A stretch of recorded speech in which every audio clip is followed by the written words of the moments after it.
Recentemente eu estava assistindo um documentário no Netflix que contava a história de pessoas que passaram muito tempo em situações de tratamento intensivo em hospitais.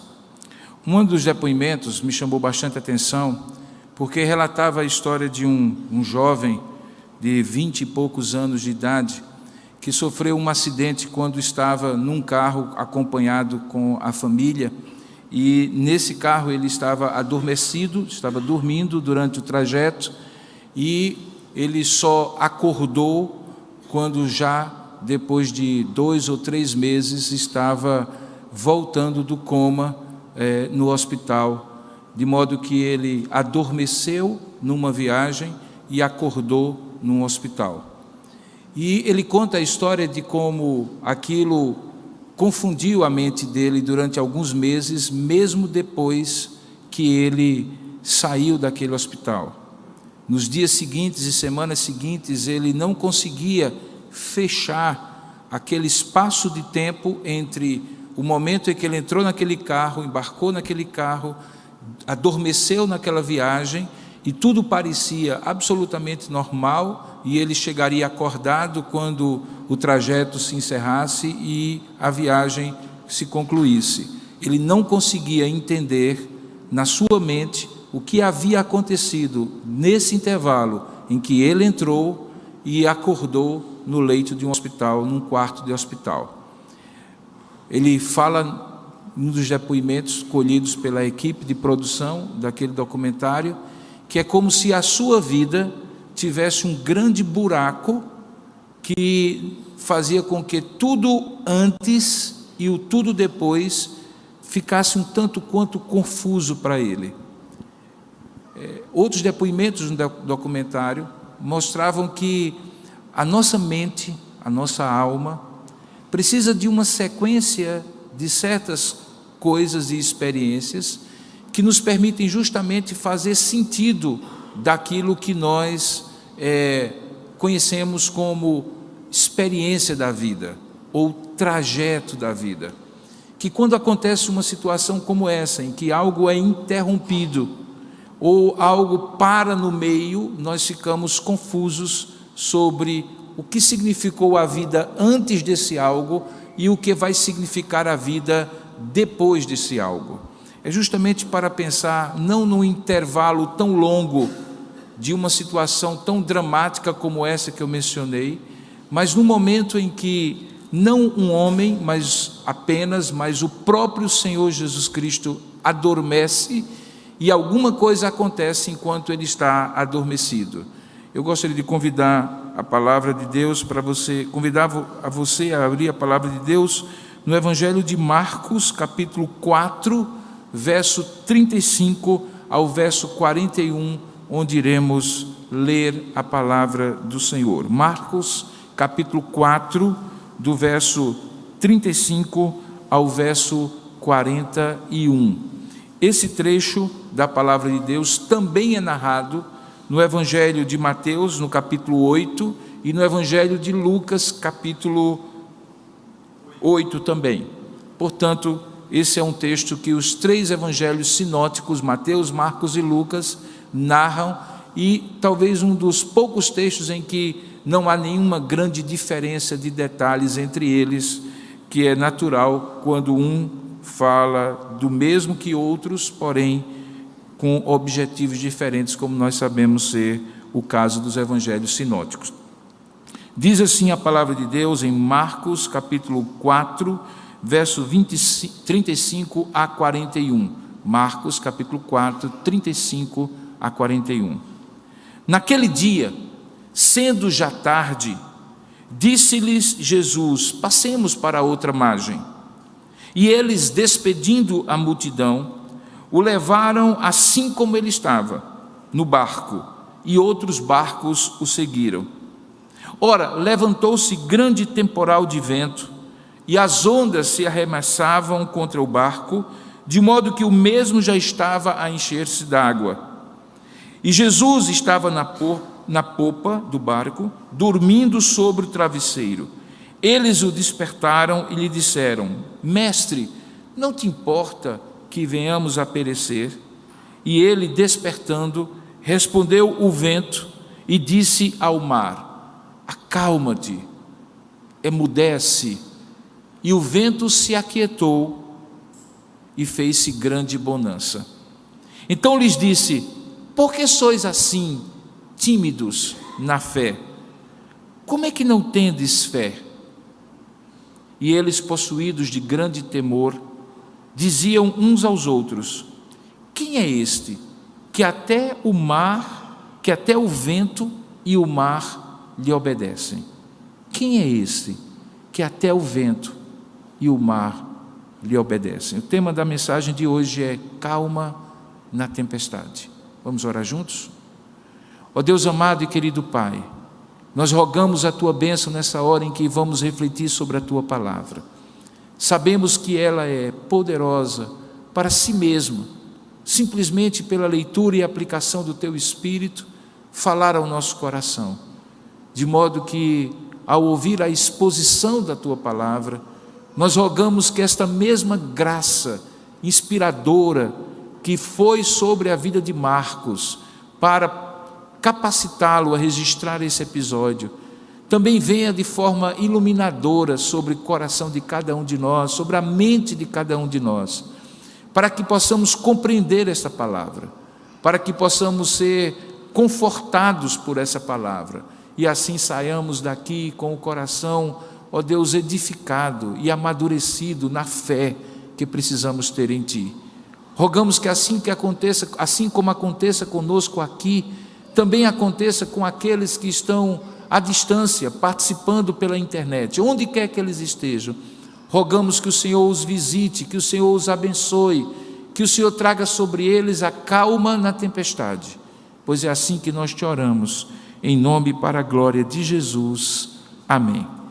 Irmãos, essa época de final de ano é uma época muito complicada em termos de emoções. Ela não somente traz para a gente tudo aquilo que, debaixo de um termo muito genérico chamado espírito natalino, nos torna mais sensíveis, mais capazes de olhar de lado, de ver o próximo, de trazer ao nosso coração coisas que realmente são mais humanas, são mais reais, diante de um ano que às vezes a gente passou correndo no dia a dia para sustentar a família. Por outro lado, nessa época também há uma certa ansiedade. Parece que nós precisamos fazer tudo até determinado período do dia. Precisamos cumprir a nossa agenda e fazemos uma lista enorme de coisas, porque eu não gostaria, entre aspas, é isso que dizemos, eu não gostaria de deixar essas coisas para o ano que vem. Eu preciso fazer isso para poder aproveitar as festas de fim de ano e coisas semelhantes. O fato é que esses dois conjuntos de sentimentos acabam perturbando a nossa alma, produzem uma grande dose de ansiedade, de angústia às vezes, e uma época que remete à paz que o nosso Senhor Jesus Cristo nos traz como o nosso Redentor, acaba se tornando uma época de grande estresse. As pessoas se preocupam já não mais com as compras de Natal para uma ceia ou para presentear umas outras, elas já começam a se preocupar no finalzinho de novembro com a famigerada Black Friday, e já começam a pensar no que precisam comprar, quer precisem ou não, no que devem fazer, quer devam ou não. E nesse conjunto de emoções, quem sofre é a nossa alma. É como se nós impingíssemos, obrigássemos a alma, assim como fazemos com o corpo, a uma maratona sem fim, de modo que ficamos cansados, ficamos estressados, ficamos angustiados e com aquela sensação, muitas vezes, de frustração, porque ao final de tudo não vai dar tempo, tenha certeza, como nos anos anteriores, não vai dar tempo de você fazer tudo, você não vai conseguir resolver tudo, você não vai conseguir fechar esse ciclo, porque essa ideia de que estamos terminando um ano, começando outro, é uma ideia, na verdade, simbólica.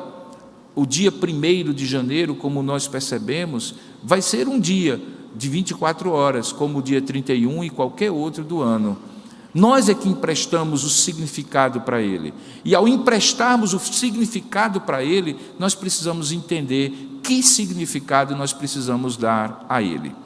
Nesse texto que nós acabamos de ler, Jesus está no momento, logo no início do seu ministério, quando há uma transição daquelas multidões que o seguiam para um início de rejeição daqueles que começaram a entender o que ele realmente estava dizendo. Veja que no capítulo 6 de Marcos, logo no início, Jesus prega em Nazaré, ele é rejeitado pelos seus. E segundo a descrição de Marcos no capítulo 6, a partir dali Jesus começa a afunilar o seu ministério, continuando ministrando às multidões, mas dando mais atenção a alguns que ele chama de discípulos e que ele vai enviar como apóstolos. Por isso, no capítulo 6 de Marcos, a partir do verso 7, você vai encontrar as instruções para os 12 que Jesus chama para ser apóstolos. Ainda no capítulo 12, acontece o milagre da primeira multiplicação dos pães. Jesus anda sobre o mar, Jesus está em Genezaré, e a partir dali ele começa a fazer pequenos retiros espirituais. Veja que no capítulo 7, a partir do verso 24, ele vai para a região de Tiro e Sidom, que não era em Israel, para ter um tempo com os seus discípulos.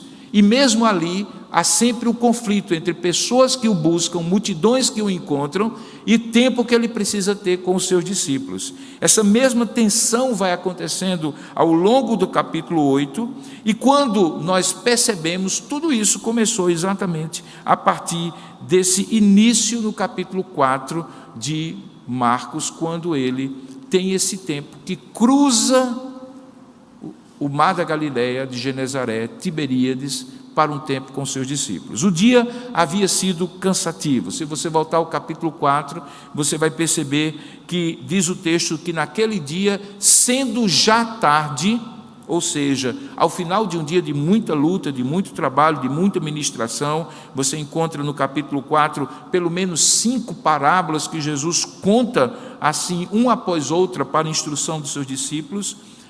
Aqueles discípulos ouvem de Jesus uma proposta, e a proposta era que eles passassem para o outro lado. Possivelmente eles estavam indo e voltando da região de Cafarnaum. Cafarnaum tinha se tornado o centro de apoio de Jesus. Era lá que, por exemplo, o apóstolo Pedro e André viviam, e, portanto, lá Jesus fez uma base de apoio e fazia pequenas viagens de um dia, ou talvez um dia ou mais, para as regiões da região da Galileia, no norte de Israel. Jesus, dessa vez, propõe para seus discípulos que, uma vez despedindo a multidão, veja aí no verso 36, eles fossem para o outro lado do mar da Galileia. E diz o texto, numa expressão muito curiosa, que os discípulos o levaram como ele estava. Você sabe aquela viagem que você, depois de um dia de trabalho, algumas vezes eu faço isso, você ainda está com o paletó, você ainda está com a roupa de trabalho, você não tem tempo de passar em casa e eventualmente trocar a roupa para uma roupa mais confortável, você embarca num voo e você vai do jeito que tem que ir, de volta para casa, do tipo daquela frase de Rui Carneiro, que ninguém se perde no caminho de volta para casa. Pois era exatamente o que Jesus estava passando. Os discípulos, do jeito que ele estava, pegaram, entraram no barco e, obviamente, depois de um dia de cansaço, sendo homem como ele era, diz o texto que ele adormeceu. Havia outros barcos que estavam seguindo, mas Jesus estava adormecido. O texto deixa claro que, em outros textos também, que tanto o ato de dormir fazia parte do cansaço natural de Jesus, como a tempestade que acontece naquele momento também era um fenômeno natural. O Mar da Galileia, para quem teve a oportunidade de já ir a Israel, é um lago que em alguns momentos tem 3 quilômetros de largura. Por isso, muitas vezes é uma viagem que, com aquelas montanhas altas que ficam ao redor, produz a tempestade dos ventos que oscilam, de modo que você tem, mesmo no lago interno, não é um mar propriamente dito, de água salgada, de mar aberto, mas um lago, você muitas vezes tem sim tempestades que naturalmente acontecem no final do dia, como era o caso aqui, quando a temperatura da água quente permanece e a frieza da noite ali faz um contraste, tudo aquilo era muito natural. O O que não era natural, pelo menos na perspectiva dos discípulos, é que ao mesmo tempo que, como diz o verso 37, levanta-se uma grande temporada, ou um grande temporal de vento, e as ondas se arremessavam contra o barco, a ponto do barco encher-se de água, que ao mesmo tempo que isso estivesse acontecendo, Jesus estivesse tranquilamente dormindo. Não era natural porque ninguém conseguiria dormir numa tempestade como aquela se não houvesse um símbolo, um significado espiritual nessa história. Certamente Jesus estava muito cansado, mas por mais cansado que ele estivesse, ele dificilmente entraria num sono tão profundo como aquele que os discípulos, particularmente Marcos, descrevem.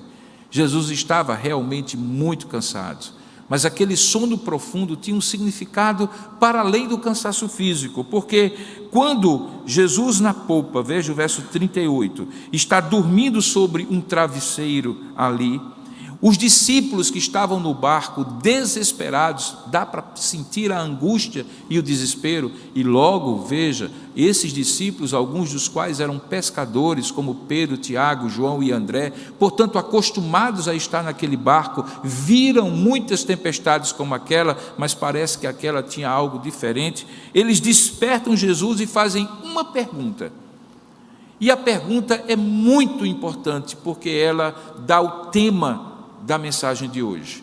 Veja que eles não pedem nada a Jesus de imediato. Veja que eles não falam nada a Jesus de imediato. Veja que eles não simplesmente despertam Jesus. Eles despertam Jesus com uma pergunta. E a pergunta é: mestre, você não se importa que nós venhamos a morrer nessa tempestade? Mestre, você está insensível e indiferente a essa tempestade? Mestre, por que o senhor está dormindo quando há uma tempestade que está a ponto de afundar o barco? Essa pergunta é mais do que uma pergunta, ela é uma inquietação existencial, que frequentemente assola o coração de todo aquele que confia em Deus. Preste bem atenção à primeira afirmativa. Essa pergunta só pode ser feita por quem confia em Deus. Ela jamais será feita por quem não confia em Deus. Portanto, ela não é uma pergunta de incredulidade. Ela é uma pergunta de inquietação espiritual. Porque não faz sentido alguém que não crê em Deus esperar que Deus intervenha. Não faz sentido alguém que não confia em Jesus Cristo se inquietar porque aparentemente o barco está para afundar. Esses homens só se inquietaram e se angustiaram a ponto de buscar Jesus e de maneira inquieta trazerem a ele a situação, porque eles confiavam em Jesus. Eles já tinham visto Jesus fazer muitas coisas, muitos milagres, mas alguma coisa os inquietava, e aparentemente era a indiferença e a insensibilidade de Jesus. Essa pergunta, portanto, é feita por crentes. Possivelmente é a pergunta que em alguns momentos da minha vida, da sua vida, nós já fizemos, ou talvez estejamos nesse momento fazendo. É uma pergunta de crentes para aquele em quem os crentes confiam. Observe que no verso 39, Jesus desperta, não responde à pergunta dos seus discípulos, mas toma a providência que precisa tomar. E aí nós encontramos a segunda lição. É que nem sempre Jesus responde às minhas perguntas, mas resolve os meus problemas. Preste bem atenção nisso. Nem sempre Jesus responde às suas perguntas, mas ele dá solução aos seus problemas. E a grande questão é: eu prefiro respostas ou soluções? Para muitos, as pessoas ficam tão presas nas perguntas que perdem a solução. Jesus simplesmente desperta, repreende o vento, falando ao vento e falando ao mar. É curioso porque, obviamente, Jesus sabia que o mar e o vento são seres, se pudermos chamar assim, fenômenos da natureza que não têm personalidade. Não existe a pessoa do mar, não existe a pessoa do vento. São simplesmente fenômenos físicos. O vento, nós aprendemos desde então, o ar em movimento. E o mar era aquele mar que ele se banhara muitas vezes naquele mar da Galileia. Era água, H2O, simplesmente revoltado pelo vento que assolava a superfície do mar da Galileia. Por que Jesus fala ao vento? Porque Jesus repreende o mar. Porque, na verdade, Jesus está demonstrando o controle completo que ele tem sobre a natureza. E essa era a inquietação dos seus discípulos. Quando eles perguntam: Senhor, não te importas que nós estejamos a ponto de afundar o barco, porque o vento está forte e o mar está revolto? O que eles gostariam de ter como resposta é: Senhor, o Senhor está no controle mesmo? Existe até um simbolismo aqui, porque normalmente, quando você está num barco grande, a direção do barco, a partir de um determinado calado, do tamanho da embarcação, está na proa. É lá que fica a cabine de comando, é lá que fica o timão, para que a pessoa que está lá, num lugar mais alto, possa ver o mar, dirigir ali a embarcação. Mas esse não era um barco grande, era talvez um barco certamente movido a vela, mas um barco pequeno, que caberia talvez 12, 14 pessoas. Existe uma réplica no museu de Cafarnaum de um barco desse tipo da época de Jesus, e ele não é mais do que daqui para uma dessas colunas que nós temos aqui no templo. Possivelmente a proa era o lugar onde supostamente alguém estava segurando o leme da embarcação. E em tese, esse leme da embarcação estava sendo seguro por um dos discípulos, porque Jesus estava dormindo, mas Jesus dormia nessa popa, e nessa popa, que era a parte de trás da embarcação, seria supostamente o lugar de controle. A pergunta que os discípulos fazem é: por que o Senhor dorme no lugar de controlar? Por que o Senhor, no lugar do controle, está dormindo? Onde está o controle desse barco? Essa era a angústia deles. E Jesus, para demonstrar que não controlava apenas o microcosmo do barquinho que estava pronto para afundar, mas o macrocosmo de toda a natureza, fala à tempestade, repreende o mar, para demonstrar quem está no controle. As soluções de Deus são as soluções de quem controla as coisas. Por isso que todas as vezes que nós apresentamos a ele algum problema, com a nossa visão parcial, limitada, pedindo que ele controle um determinado fenômeno que nos inquieta, uma situação que nos deixa vulneráveis, fragilizados, ele não apenas vê isso que nós estamos mostrando para ele, o barco está afundando, mas ele vê o todo, e ele fala ao todo, ele controla ao todo. Por isso ele repreende o vento, por isso ele fala ao mar. E diz o texto que à medida em que ele diz: acalma-te e emudece, o vento se aquieta e faz-se uma grande bonança. A tempestade não era surpreendente para os pescadores, inclusive alguns dos seus discípulos. O que era surpreendente é que de uma hora para outra, aquilo que parecia ser uma tempestade incontrolável, de repente se torna numa grande bonança. Diz o texto que isso produz naqueles homens um grande temor. A Bíblia chama no verso 41 que eles foram possuídos de temor. Essa expressão, possuídos de grande temor, é uma expressão bem redundante, porque ela na verdade expressa em alguns outros textos do Novo Testamento uma possessão, por exemplo, demoníaca, quando alguém é tomado por algo, ou no caso por um espírito imundo. Aqui, essa tomada das emoções dos discípulos é feita pelo ver o que Jesus havia miraculosamente operado, de uma tempestade para uma grande bonança, de um risco do barco naufragar para uma viagem tranquila até o final. Aquilo surpreende os seus discípulos, e diz o texto que eles foram possuídos de grande temor, e diziam uns aos outros, não a Jesus, mas uns aos outros, aquela famosa frase: quem é este que até o vento e o mar lhe obedecem. Perceba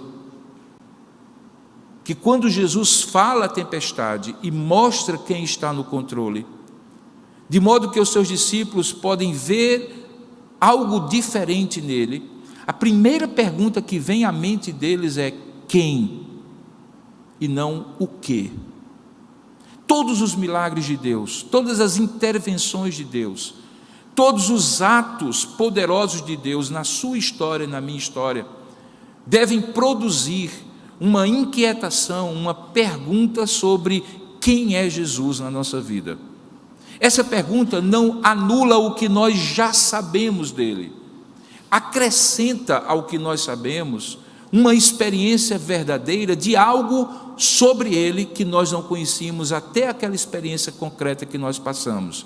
Talvez os discípulos não sabiam que Jesus tinha poder tão grande de controlar a natureza, que Jesus não estava indiferente e insensível à necessidade deles, mas agora eles sabiam, e isso produziu um grande temor. Perceba que eu fui ao final do texto e pulei o versículo 40, que acontece quando Jesus, antes mesmo do comentário de Marcos sobre o temor que foi para os discípulos a experiência mais forte, Jesus se volta para os seus discípulos, e talvez por isso também essa pergunta faz sentido, e pergunta o seguinte no verso 40: por quê? Por quê sois assim tímidos? A palavra timidez aqui foi a melhor forma do autor, da tradução do português, falar sobre fraqueza na fé. Não é timidez como traço de personalidade, como traço de temperamento, não é introversão como um traço de personalidade. Timidez aqui é aquela covardia espiritual de manter a sua fé firme diante de Deus, mesmo enfrentando dificuldades. Aqui, essa timidez está relacionada com incredulidade, com desconfiança, com aquela sensação de que não vai dar certo, com aquele pessimismo que toma o nosso coração diante de uma situação. Ele então pergunta: por que sois assim tímidos? E a segunda frase explica a primeira: por que sois assim e por que não tendes fé? Então, não ter fé é o equivalente a ser tímido, e essa era a questão. Esse milagre no Evangelho de Marcos faz parte de um daqueles milagres. Se você quer conhecer muitos milagres de Jesus, o Evangelho de Marcos possivelmente é aquele que traz a maior quantidade deles. E isso ele faz para provar, entre outras coisas, que Jesus, como Filho do Homem, é a encarnação daquelas promessas do Antigo Testamento, e não é apenas um homem, mas é o próprio Deus agindo na encarnação. Perceba, portanto, que a primeira coisa que nós aprendemos é que quando nós estamos diante de uma situação como essa, nós ficamos inquietos e ansiosos. Ficamos ansiosos e inquietos, e porque confiamos em Deus, logo nós perguntamos se Deus não vai fazer nada. Eu costumo dizer que a ansiedade e a inquietação de crente é diferente da ansiedade e inquietação de quem não é crente. A ansiedade e a inquietação de quem não é crente, ela é desesperadora, porque não tem ninguém em quem a pessoa pode eventualmente recorrer e sequer reclamar. O crente não. O crente eventualmente pode ser tomado pela ansiedade e pela incredulidade, mas em última instância ele vai voltar-se naturalmente para o Senhor e perguntar: de onde me vem o socorro? Olho para os montes, de onde me vem o socorro? E ele mesmo vai se responder: o meu socorro vem do Senhor que fez os céus e a terra.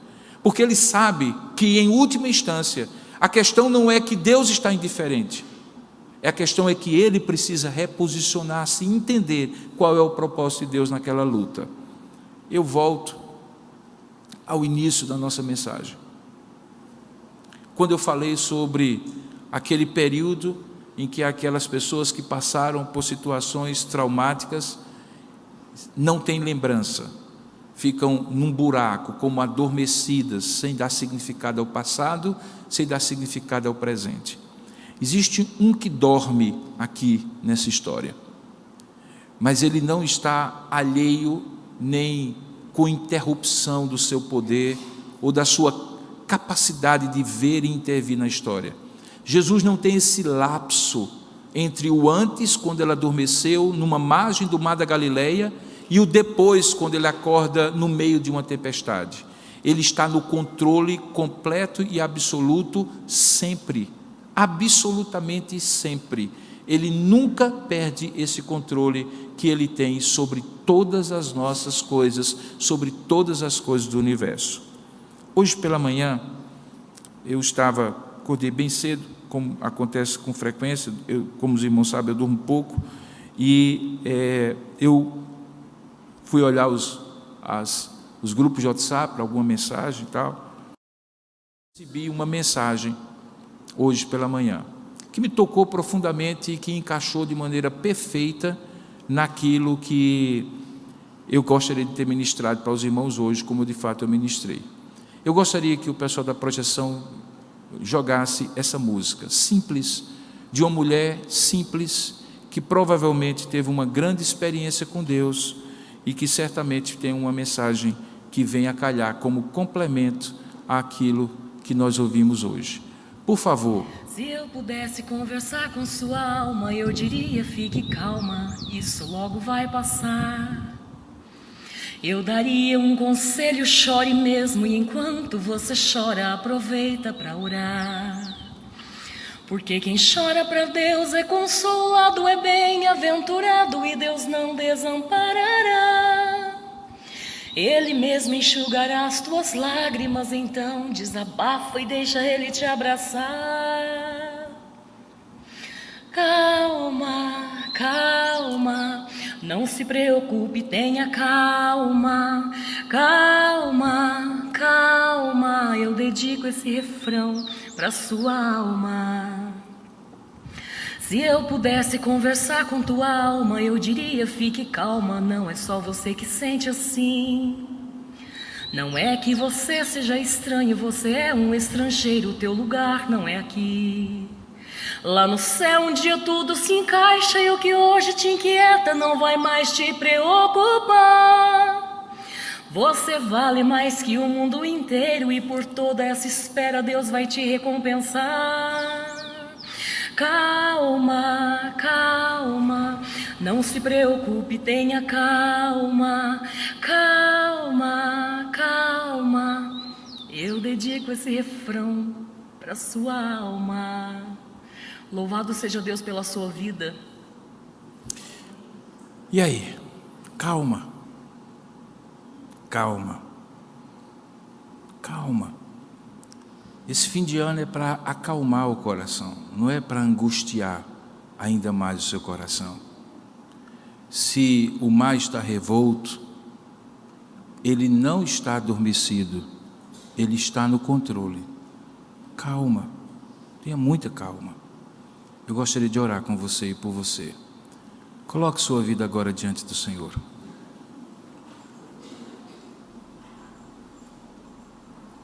Eu nem vou tentar adivinhar qualquer coisa que estiver passando no seu coração, mas eu creio piamente que Deus falou ao seu coração.